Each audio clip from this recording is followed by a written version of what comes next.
Good morning everyone. Dear students, last time हमने पढ़ा था पोटेंशियोमीटर और उसकी एप्लीकेशंस हम पढ़ने जा रहे हैं। हमने देखा था कि पोटेंशियोमीटर जो होता है वो किस काम आता है।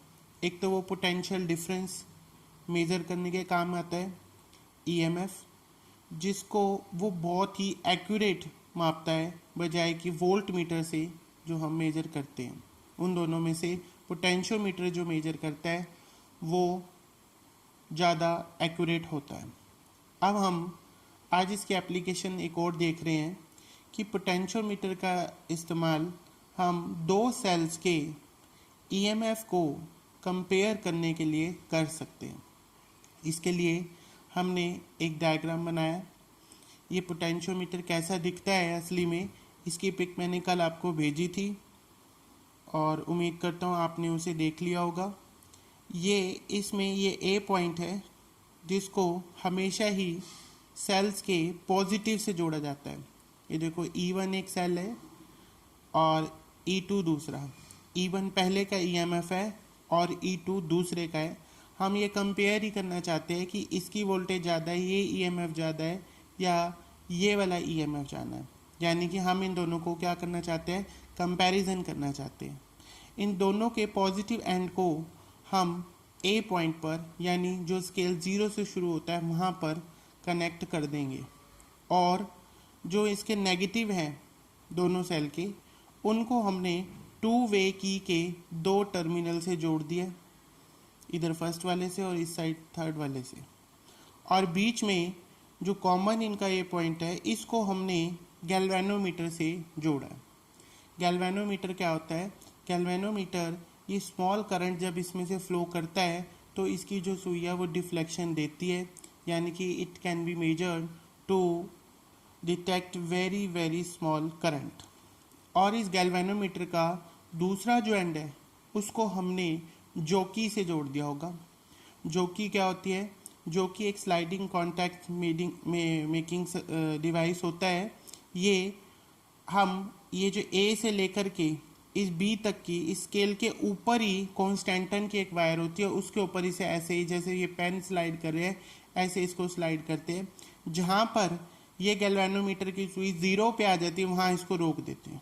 जैसे सपोज हमने फर्स्ट टाइम किया, मान लो फर्स्ट 1 और 3 को जोड़ दें, 1 और 3 को जोड़ दें तो ये E1 वाला सेल जो है ये सर्किट में आ जाएगा, यानी यहाँ से ये सर्किट कंप्लीट हो जाएगा।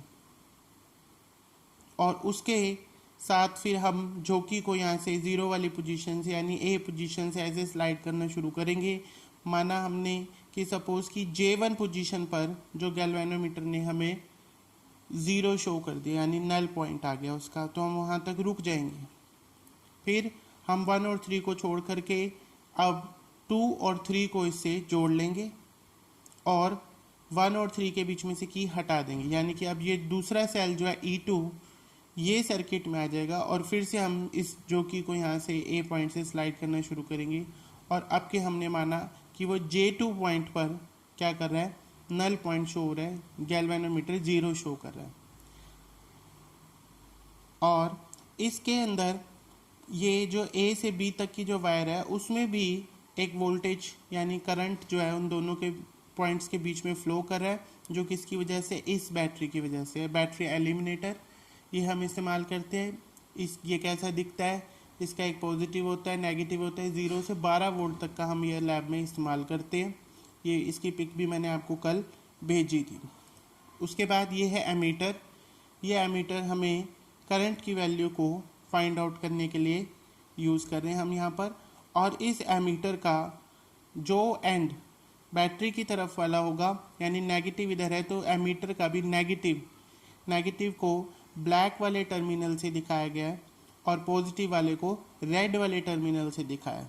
आप एमीटर को दोबारा देखेंगे कल वाली पिक में तो आप देख पाएंगे कि एमीटर के दो टर्मिनल हैं, एक ब्लैक है एक रेड है। तो रेड वाला पॉजिटिव होता है और ब्लैक वाला जो होता है वो नेगेटिव होता है।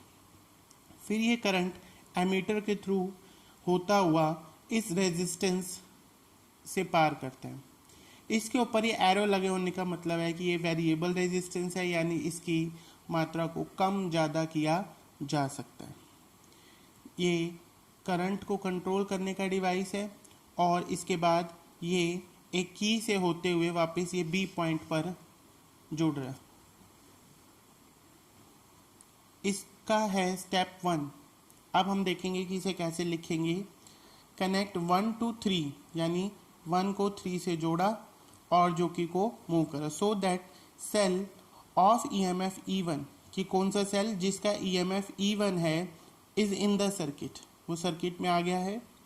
बाय मूविंग द जोकी ऑन द वायर, कौन सी वायर, जो A से B तक कांस्टेंट टेन की वायर लगी है उसके ऊपर हम मूव करेंगे। वी गेट द पोजीशन से J1, कि माना फर्स्ट पॉइंट के लिए ये J1 पोजीशन है, where galvanometer shows no deflection. तो जितनी ये लेंथ होगी उतनी यहाँ पर क्या होगी, वोल्टेज का ड्रॉप होगा। A से लेकर J1 तक, ये A पॉइंट है, यहाँ से लेकर के ये J1 तक हमने इस लेंथ को L1 मान लिया। इसी तरीके से अब प्रिंसिपल जो है पोटेंशियोमीटर का वो ये कहता है कि EMF जितना E1 होगा उतनी ये लेंथ होगी, उसके कॉरेस्पॉन्डिंग ये इक्वेशन नंबर 1 आ गई। इसी तरीके से फिर हमने सेकंड सेल को यानी कि 2 और 3 को जोड़ दिया और 1 और 3 के बीच में से की निकाल दी। तो यही लिखा है हमने, connect 2 to 3 of the key so that the cell of EMF E2 वाला जो सेल है वो इसके सर्किट में आ गया, in the circuit. Let this time अब क्या है कि J2 इसका पोजीशन है किसकी, where galvanometer shows no deflection, कि अब की बार J2 पोजीशन ऐसी मिल रही है जहाँ पर ये गैल्वेनोमीटर कोई डिफ्लेक्शन नहीं शो कर रहा है, यानी 0 दिखाई दे रहा है। तो हमने A से लेकर J2 तक की लेंथ को L2 मान लिया। फिर according to principle of potentiometer फिर से हम ये लिखेंगे कि E2 जो है वो प्रोपोर्शनल है किसके, L2 के, इक्वेशन नंबर 2। फिर हम इन दोनों इक्वेशंस को डिवाइड कर देंगे कि E1 bye E2 equal to L1 bye L2, यानी कि E1 EMF पहले सेल का, E2 EMF है दूसरे सेल का, और ये बराबर आ रहा है किसके, L1 बाय L2। अब ये लेंथ ज़्यादा है, ये कम है, या ये कम है, ये ज़्यादा, उस हिसाब से ये ग्रेटर देन 1 या लेस देन 1 नंबर आएगा, और क्रॉस मल्टीप्लाई करने से हम ये आसानी से इनकी रेशियो से देख सकते हैं कि EMF वाले सेल की वोल्टेज ज़्यादा है, EMF ज़्यादा है, या फिर E2 की। और इस तरीके से हमने ये एप्लीकेशन इसकी इस्तेमाल करी कि comparison of EMF of 2 cell using potentiometer का इस्तेमाल करते हुए। इसमें जो हम ये बैटरी एलिमिनेटर यूज़ करते हैं इसकी जगह हम लेक्लांची सेल को भी इस्तेमाल कर सकते हैं। लेक्लांची सेल जो होता है वो मैंने कल आपको पिक भेजी थी। वो लेक्लांची सेल जो है वो एक प्लास्टिक का केस होता है, उसके साथ एक एक पोरस पोर्ट होता है उसके बीच पे जो पॉजिटिव की तरह काम करता है, और हम इसमें इलेक्ट्रोलाइट जो मिलाते हैं वो मिलाते हैं NH4Cl। ये फ्रेशली प्रिपेयर्ड सेल होता है, यानी कि जिस दिन हमें प्रैक्टिकल लैब में करना होता है हम उस दिन इसी सेल को कुछ देर पहले ही बनाते हैं, क्योंकि जितना पुराना सेल होगा उसकी इंटरनल रेजिस्टेंस उतनी ज़्यादा हो जाती है और रिजल्ट्स जो है वो हमारे सही नहीं आते हैं। इनको जोड़ने के लिए E1 गैल्वेनोमीटर, ये 1 2 3 सारे टर्मिनल, इसके लिए हमें कनेक्टिंग वायर्स का यूज़ करते हैं। कनेक्टिंग वायर्स जो होती हैं वो कॉपर की बनी होती हैं और उसके ऊपर धागा, मतलब एक धागे जैसी चीज़ लिपटी होती है जो इंसुलेशन प्रोवाइड करती है। उसको हम धागे को हटा लेते हैं, यानी तार को छील लेते हैं और फिर उसके बाद उसका इस्तेमाल करते हैं। यहाँ पर गैल्वेनोमीटर जो है उसका भी नेगेटिव पॉजिटिव होता है, पर यहाँ पर हम कोई भी एंड को 3 नंबर की से 3 नंबर टर्मिनल से जोड़ देते हैं और उसका दूसरा जो एंड है उसको ऑब्वियसली किससे जोड़ते हैं, जोकी से जोड़ते हैं, और जोकी जो है वो स्लाइडिंग कॉन्टैक्ट बनाता है। उसको हम ऐसे बीच बीच में रख के देखते हैं, ऐसे ऐसे।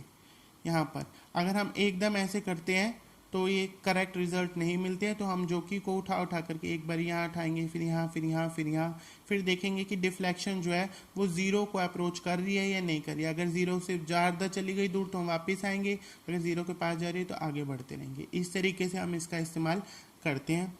तो आप सभी इसको अच्छे से पढ़ लेंगे और कोई प्रॉब्लम होंगी तो मुझे कांटेक्ट कर सकते हैं। Thank you.